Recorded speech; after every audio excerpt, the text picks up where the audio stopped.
We're starting a new chapter and I'm speaking of Dashin. I think before we start this chapter, it's important to know that the Rishonim, our early rabbis, are known for two things that contradict each other. They're known for being very brief and concise, and they're known for being very long and having run-on sentences. So Rashi is an example of our rabbis that are brief and concise. He explains a word with 3 words.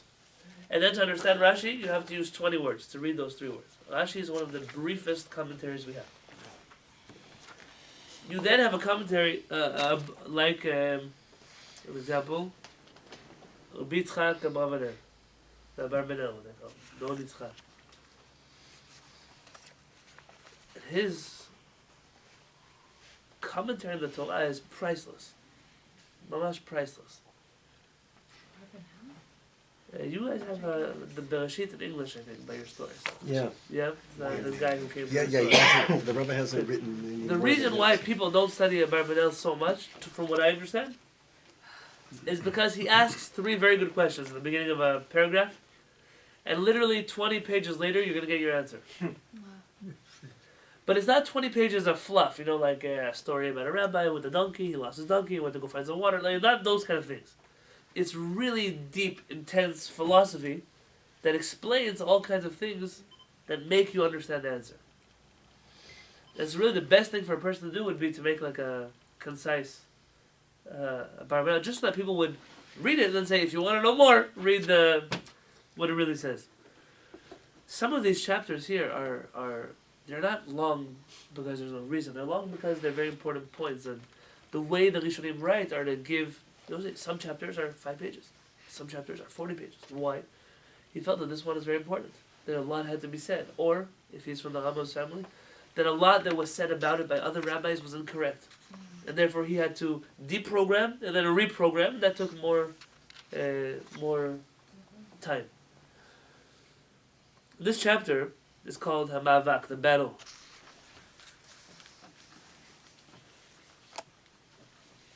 It's going to talk about our Yetzirah, our evil inclination.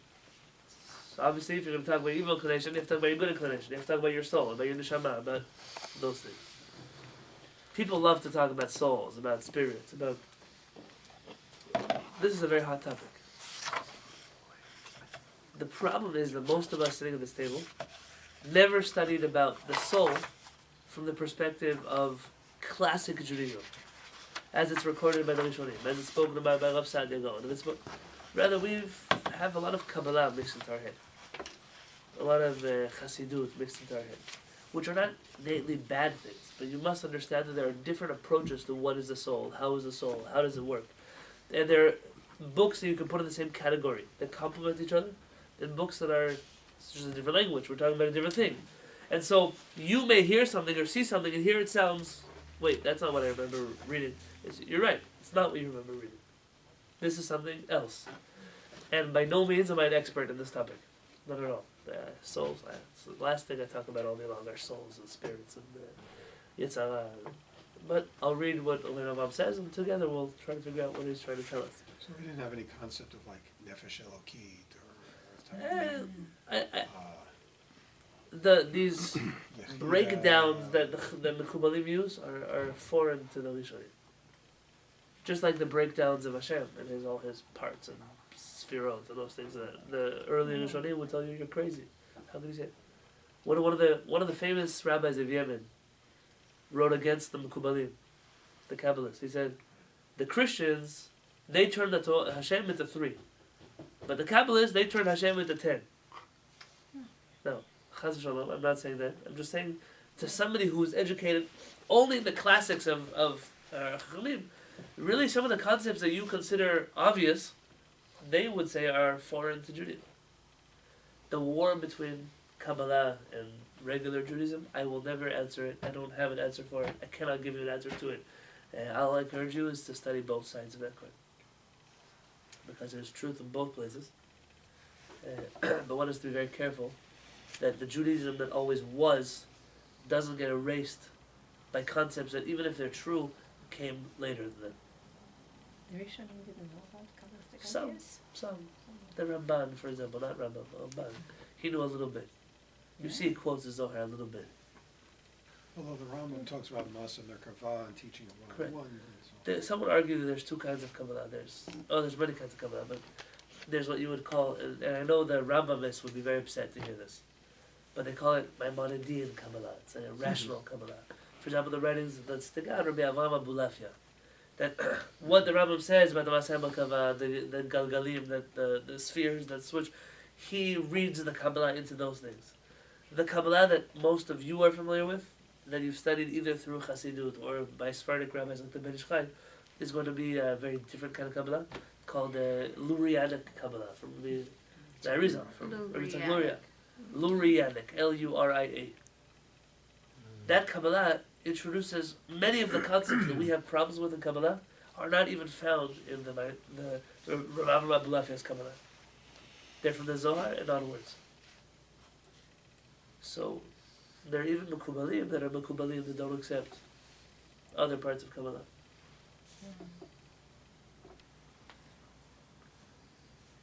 To some people, the Aliyah Kadosh was the holiest to ever live. To some people, the Aliyah Kadosh was the beginning of a pagan cult of Judaism. It's a really scary thing to think about. I call them the Aliyah Kadosh, right? The Holy Arizal. Don't hurt me. But I suggest an article, even if I didn't have the head to read through all of it. And I'm not necessarily putting a stamp of approval on everything that comes out of that article either. There's an article that's free online by Rabbi Yosef Faur, Rabbi Jose Faur, he called himself. Jose, Jose, Faur, Faur. He's from the Syrian community, one of the big philosophers of Sephardic philosophy, Rambam Sephardic philosophy. Faur. Faur. Did he just publish it, or is it an old? He's still alive. No, he's still alive. He writes an article called Anti-Maimonidean Demons. Demons.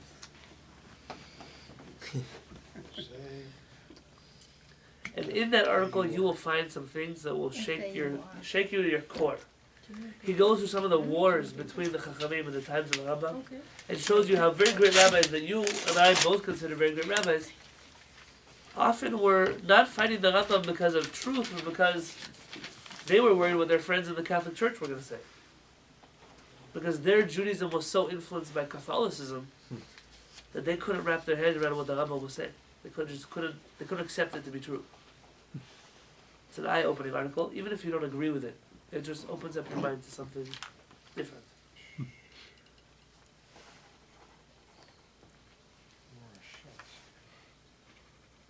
So again, I'm just going to ask you, whatever you know about Neshamot, Yetzirah, Kabbalah, Chassidut, please keep it in your heart, keep it in your soul, keep it in your mind. I'm not telling you to ignore it, but to understand Rabbeinu Avraham, you have to let him teach you what he's talking about. Myself included. Let's sort of together. Hamavak, the battle. We've already mentioned the concept of the battle and its way in the previous chapter. And here we're going to finish that discussion. Let's look at the footnote, the first footnote. In Chovot HaLevavot, the Sephardic community often pronounced Chovat HaLevavot. Chovot is plural, Chovat is singular. Different. So it was a duty of the heart. We can see the struggle against the evil inclination referred to as a battle. And he quotes, "A righteous man met soldiers returning from a war in which they defeated the enemy after an intense battle. He said, 'You have returned victorious from the small battle. Prepare now for the great battle.' They asked, 'What is the great battle?' He replied, 'It's the battle against the evil inclination and its legions.' You think you went to war, rockets, bombs, grenades, guns, tanks, aircraft. That's nothing compared to the Yetzirah. Yeah, nothing compared to the Yetzirah. And this whole idea of the Yetzirah is much more complicated than you think it is. It's not a little child's game. It's not, okay, we have to do good, be nice, play with share your toys with your friends. And that's what Elchanan knows the Yetzirah. The Yetzirah is a real force. And it's called a ma'avak, a battle. Ma'avak is more than a battle. Where do you find the word ma'avak in Hebrew? Vayivater Yaakov levado. Bereshit, Yaakov was left alone. Vayavek Vaye'avek, and he battled Ishimo with a man who was with him. That's the angel, the famous story of the angel. Ma'avak is more than a battle, it's like a struggle. Constant struggle. Someone today wrote to me.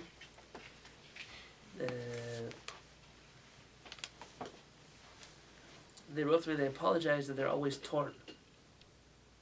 I didn't have time to write back, so now I'm going to say back. And whoever's listening on the video, listen on the video. Rav Kook has a letter in which he says that rabbi who accused me of having a torn soul is correct. He said, I don't know a human being who doesn't have a torn soul. Torn between one good thing they want to do and another good thing they want to do. He said, a life is not about choosing which half of the soul you wish to follow, but rather to find a way le'ached et hakrayim, to unite the two torn parts and to make them into one.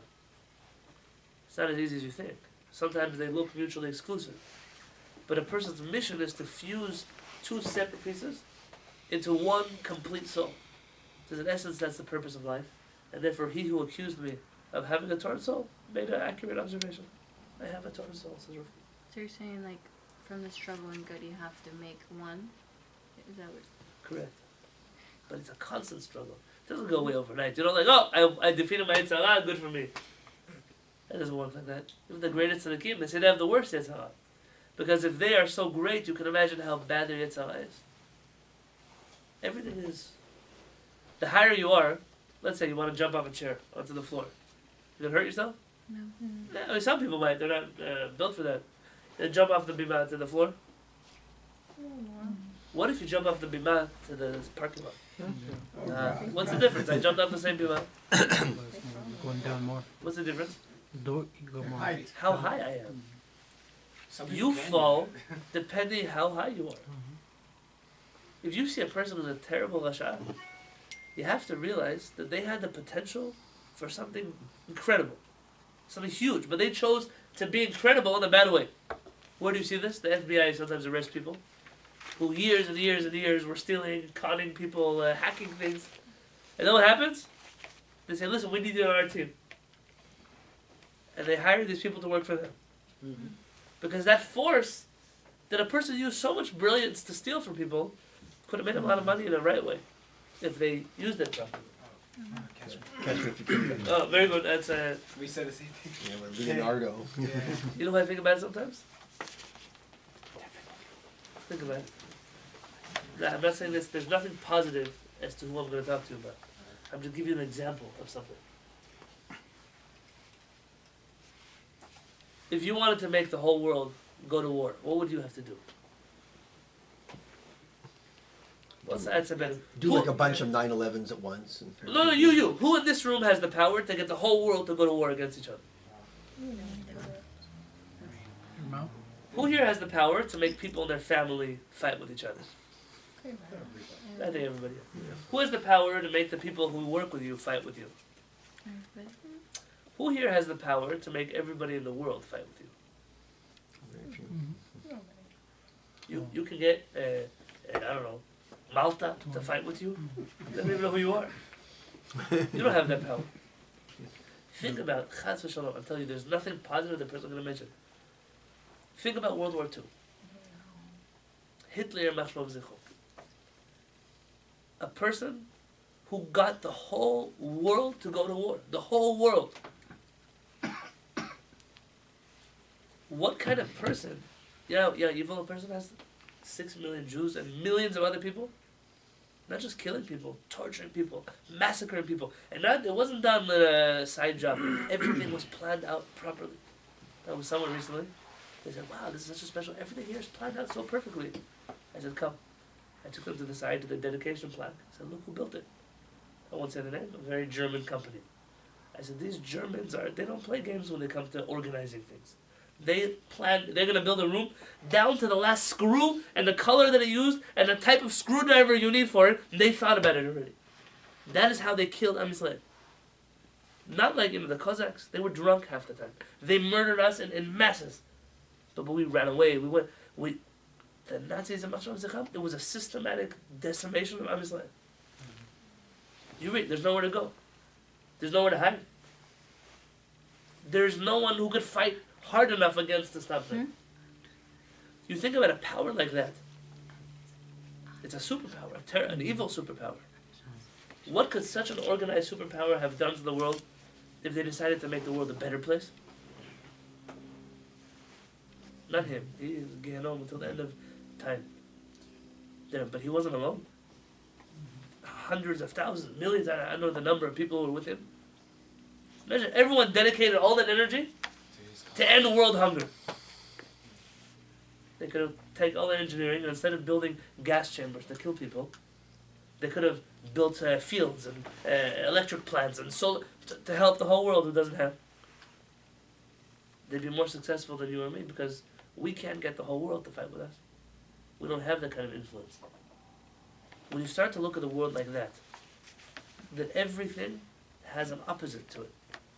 Everything that is holy, people always say, how could it be that in a synagogue, how could it be that inside of a yeshiva such a bad thing could happen?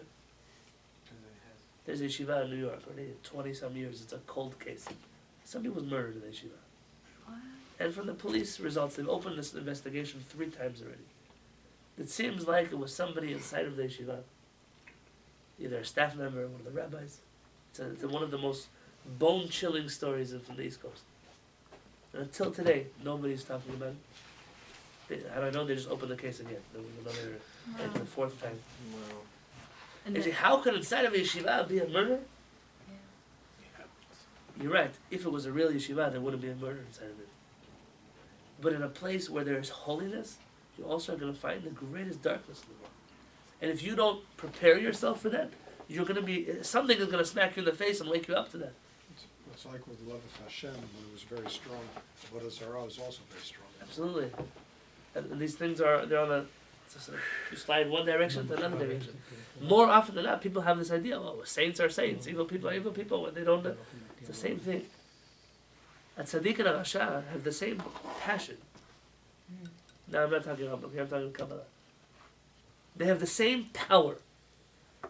Now, what's the difference between a tzaddik and a rasha? Both of them do avilot. Yeah, who says that? David HaMelech says, there's no righteous man on earth who doesn't do avilot. So what's the difference between a rasha and a tzaddik? What's the difference? their Quantity. intention. The quantity, correct. The Rambam says the The quantity. quality. Yeah, I mean, a rasha is most of his life is doing avilot. A tzaddik is not most of his life. Most of what he does is good.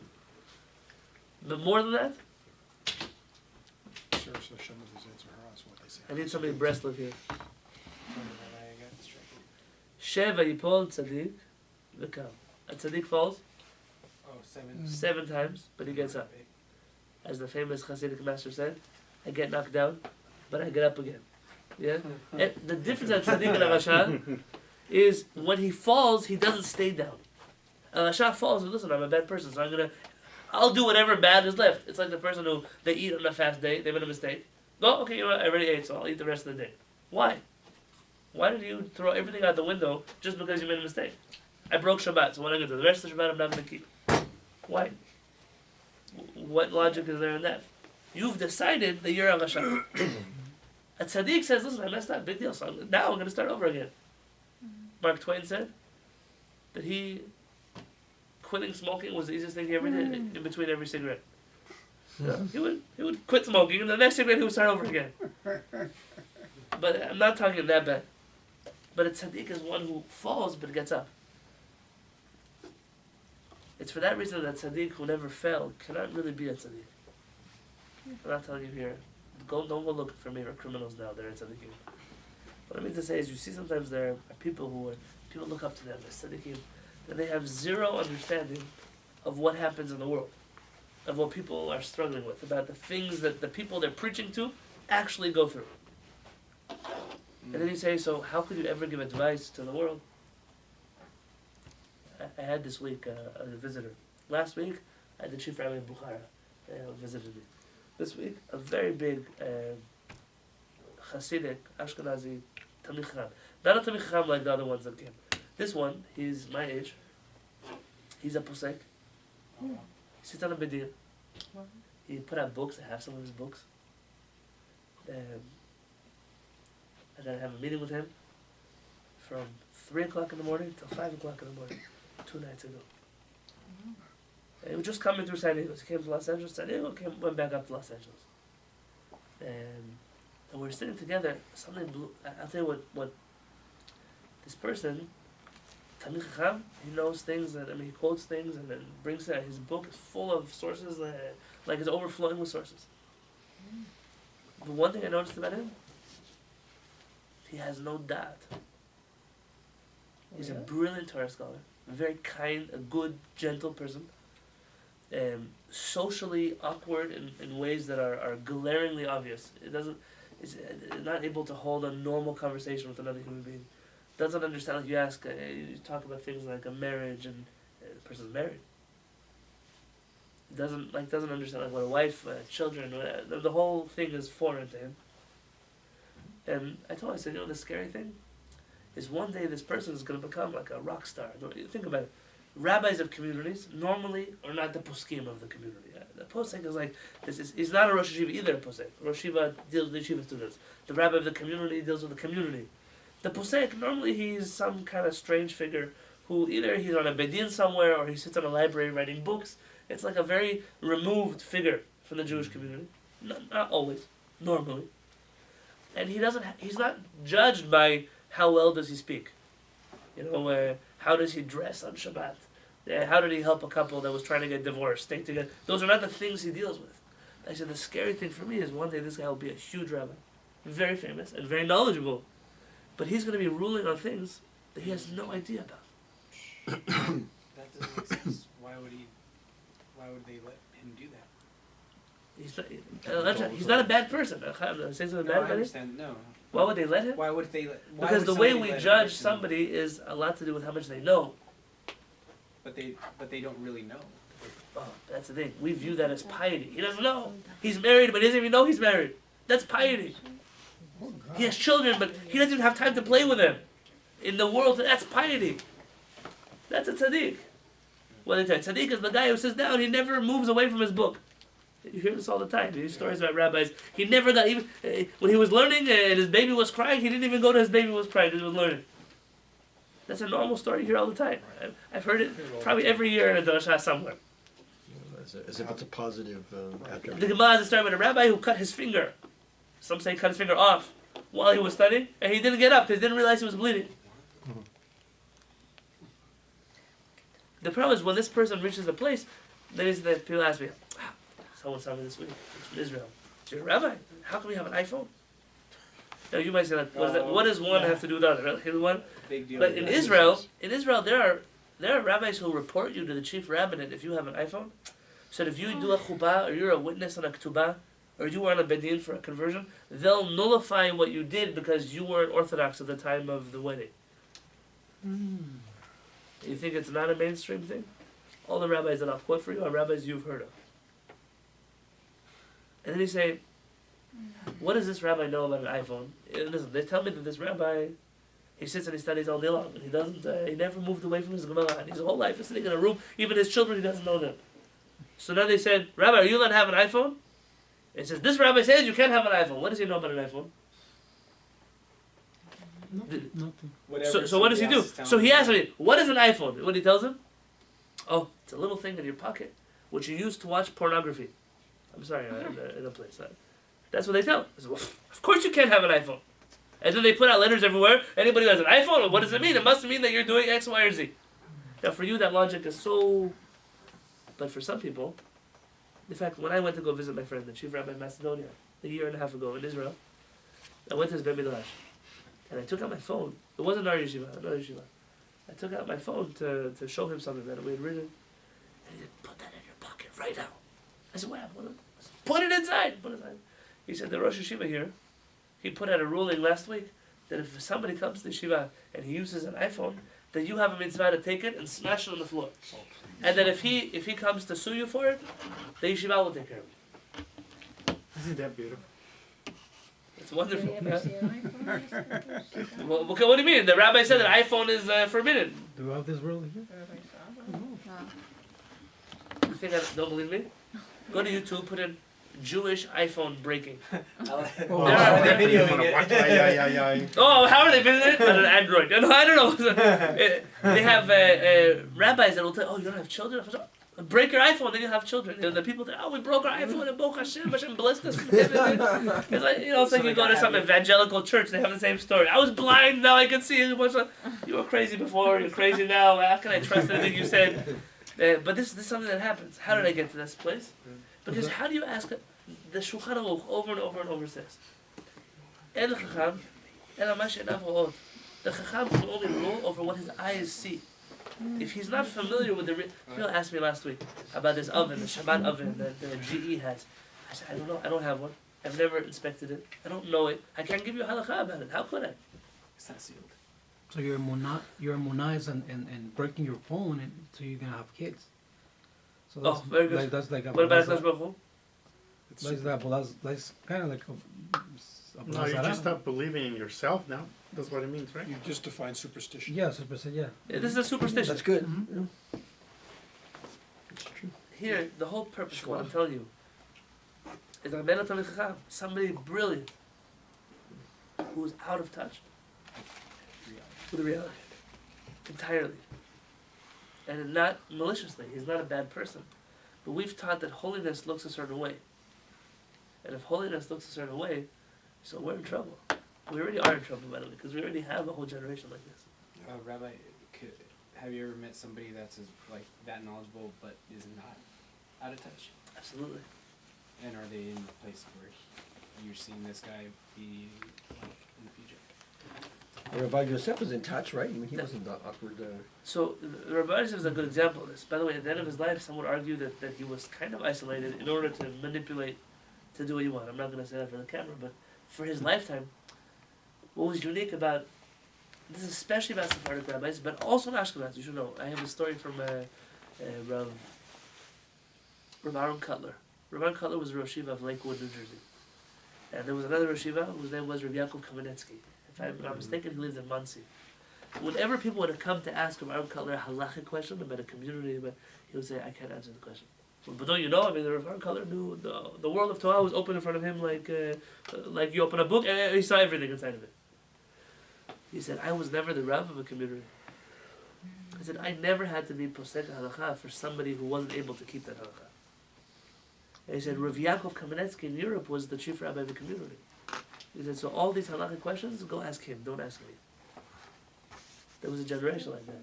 So you see this in Ashkenaz too, but in Sfarad, for example, the rabbi of the community was also the head of the Bedin. He was also the one who put out halakhic responsa. He was also the shochet. He was also the mohel. He was also the sofer. He wore a very large. It was a very big job description. And therefore, when he ruled halakha, he wasn't ruling for some yeshiva. He wasn't ruling for his 10 holy tzaddikim that traveled with him in a wagon everywhere that he went. He ruled for his community, which wasn't made up of all the same type of people. And you'll find the rabbis whose halachot are accepted in Israel in the books. The Rambam, for example, was a rabbi of Krakow. He dealt with people. That was his life. And so I don't have to go through the list of people.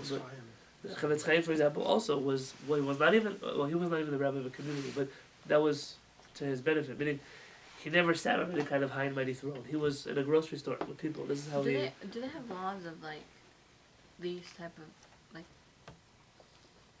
occupations here? What do you mean? Like a law about what it takes to be a rabbi? Yeah. I wish. The answer is no, we don't. That's the way it was before, right, Rabbi? Like Moshe Rabbeinu. No, correct. But what I'm telling you is, it's only very recently that you start to meet people who are considered halachic authorities, but they don't understand what they're talking about. Mm-hmm. And it's not because they don't know Torah. Torah they know. Who writes this? There's a famous German rabbi, Rav Shamshon Raphael Hirsch. I quoted him in my book. I just gave away that copy. And no, it's okay. I'll go. Rav Hirsch writes in his book, Shemesh u'Marpeh, Shemesh, like Shamshon. He writes in there that there are two kinds of rabbis.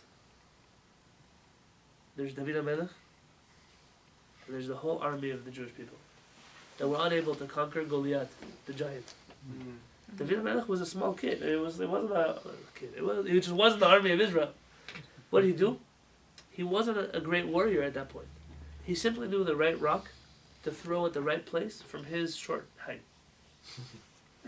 He says sometimes you say, "Oh, this posek is a giant, and this rabbi here is what is he doing? He's a rabbi in a Jewish school. Like, what does he know?" But sometimes you're right. In his Torah knowledge, he's not the most brilliant. But in reality, says Rav Hirsch, Hari the halakha is not decided in the Shulchan Aruch. The halakha is decided when you take the Shulchan Aruch and apply it to reality. So you have to have a Talmid Chacham in reality. This Talmid Chacham in reality is much more preferable to the Talmid Chacham in the Shulchan Aruch. And he said, so David HaMelech, the little man in the field, the battlefield, could accomplish a lot more with one little rock than the whole army could accomplish. He said, because the greater you are, he says, oftentimes the more removed you are. The Gemara says, the more sharp you are, the more your mind is twisted. Because you know so much, you don't have clarity anymore. You know too much. Couldn't it possibly happen then if a person just knows a book and doesn't have da'at, that someday we can develop artificial intelligence that can just go through the Talmud and the Shulchan Aruch and just find the law that applies to a situation? Because it requires human judgment, which means you have to be involved with the phenomena that You're discovering. dealing with. Yeah. Sure. Otherwise, they'll be experts. It's not a matter of information or knowledge. That's what Chokhmah Bina is information, knowledge. That is the most important of that all. So what do you do with this? What does it mean? The ma'avak, the struggle is real. Let me finish this paragraph. Just like when Chacham Perez says, one of these students, so I think, I don't know how Which Chacham Perez? David, David. and he The said, nephew of Rav Perez. he said it was one of these students or something, I think it was a history there, a guy, a Jewish man was gonna marry a Goya. So he say, how you gonna marry a non-Jew girl? So he said, come in at midnight to the Beit Knesset, and he ordered him to throw the sefer in the ground and step on it. And he said, well, how am I gonna step on it? He said, why are you scared of stepping on a sefer Torah? It's just a paper. The things that you're gonna do is the things that is more worse than. They have a story recorded like that. Okay, I guess that's practical rabbinic sense at its extreme. But yes. No, because you say from the book, for book maybe will be like, yeah, whatever. But it's like from you gonna do it. The Gemara says, Yeah. the Gemara says, Hani Babli Tipshay. Look at these stupid Jewish Babylonians. That when the Torah comes out of the ark, everybody runs to kiss the Torah. And when the Talmid Chacham comes, nobody kisses the Talmid Chacham. He says, this one is a dead Sefer Torah, and this one is a living Sefer Torah. And you find that their rabbis, I believe, don't hold me, I believe it was the Petrei Tshuva, I think. He was a short rabbi. And he had books on his bookcase, so he would take off books and put them on the floor, step on them, take another book, and then put them back. So how can you step on all these books? He said, these books are dead books, I'm a living book. Not from a place of ego. They asked him a halachic question, he gave him a halachic answer. Yeah, you did say that. It's something to think about this. We have a whole different understanding of how halakha works today. They call it the halachic process. This is a term. I even use it sometimes because it's a frame of reference for people. But it's not real. The halachic process is not just a process. It's also who is the one who's rendering this judgment. Who's making the decision. You can't just have a person who's brilliant make halachic ruling. Yeah. It's who they are also that comes out in the halakha. So he says here, Ki nefesh ha'adam nivret me'olam ruchani shememi, because the soul of a man is created from the spiritual heavenly world. We're using again non-Jewish words to describe things that he's saying, but imagine that. V'aguf hagashmi, in the physical body, nivra michomer artzi afuri, comes from earthly, dusty material. Understand that what he's saying here is not necessarily that the neshama is a piece of heaven. It's not like there's a little bit of sky inside of you here. There's a little bit of dirt that makes up your body. Rather, these are concepts. Chomer is material. It's the earth. It's the ground. Shamayim is lofty. It's high. It's spiritual, so to speak. והנפש קשורה עם הגוף קשר שאת טיבו לא יוכל להגדיר איש. The soul and the body are connected in a way that there is no man on earth who can explain to you how they are connected. Zulat Hashem Midaleh, only Hashem can explain to you how something so physical and something so spiritual are fused into one. Asher kisher ben hashnayim, who fused both of them together. Kishem shelo yuchal ish la'amod ma'uta, Zulat HaBoreh. Again, in a way whose true essence can only be understood by Hashem. Only Hashem can explain to you how a body and a soul I was wondering about this are the other day. fused together.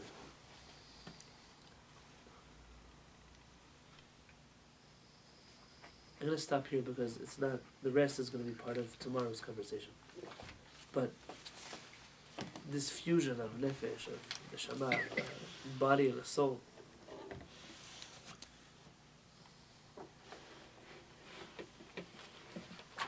my cell phone is a really weak example. So don't, you engineers in the room, don't get so stuck on this, okay?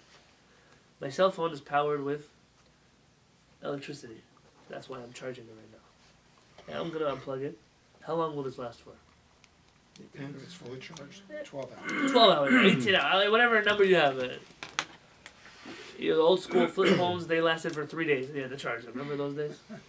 Charging your phone. I charge my phone like a million times a day. And This is more than a phone. It's a but computer. imagine that a person, you're not made out of titanium, you're not made out of the gorilla glass, you're not made out of anything special, you're made out of meat. You're a piece of meat. Sorry. You take a piece of meat out of your refrigerator, how long is it going to stay on the counter before it turns rotten? Not 2-3 days. 2 hours. 2 hours. Oh, Already it's okay. rotten. Oh. 2-3 days, right, you can't stand in the house anymore, it's going to stink inside of And it. if you don't have screen doors, it's gonna be messed up after half an hour. Anybody here older than 2 or 3 days? Yes. Why you're not rancid yet? Because we got blood flowing to us. Because you have blood thrown into you. Wow. You have some kind of life force inside of you Yeah. that you don't recharge. Ruach. You don't ever plug yourself into the wall in the nighttime and then unplug in the morning and walk again. We sleep. We sleep, but we're alive still when we sleep. It's wireless though. Yeah, we have some kind of wireless recharging. That's very good. Food. And at a certain point, Chaz Shalom, this energy that we have inside of us goes away, and our body is left behind again like a piece of meat. And mamash, it has all of the qualities of any piece of meat in your refrigerator. 2 or 3 hours later, it's already spoiled, and 3 days later, it smells so bad that Hashem Yishmor what it smells like. This thing that is inside of us is our neshama. There are scientists that want to call it some electric power, electric current. And you call it whatever you want to call it. There's something inside of you that from the day you're born until the day you die, until 120 years, is giving you life. And this something at some point in your life disappears.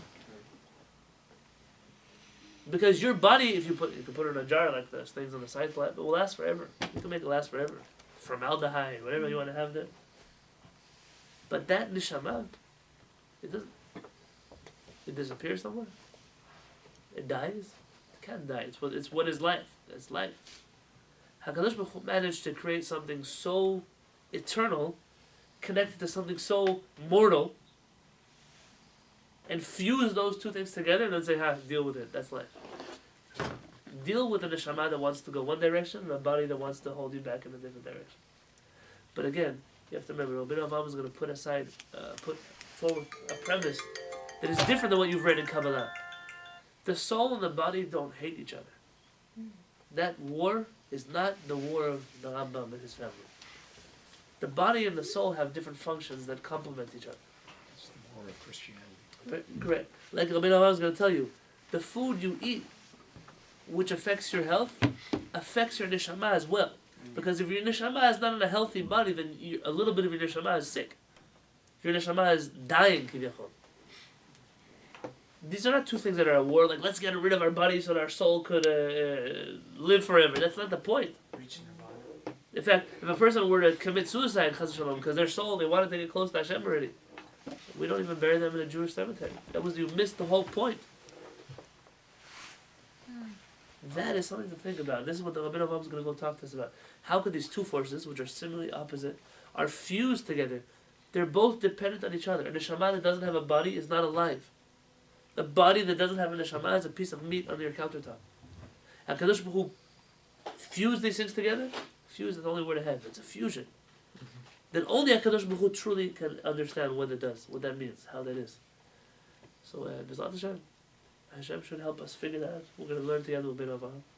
And we don't have time right now to go into Shulchan Aruch, but I will tell you. Our parents has a minhag that always the night before Hanukkah, every holiday, we sing together. So maybe we have some brown doing. We'll do a song in honor of HaKadosh Baruch Hu.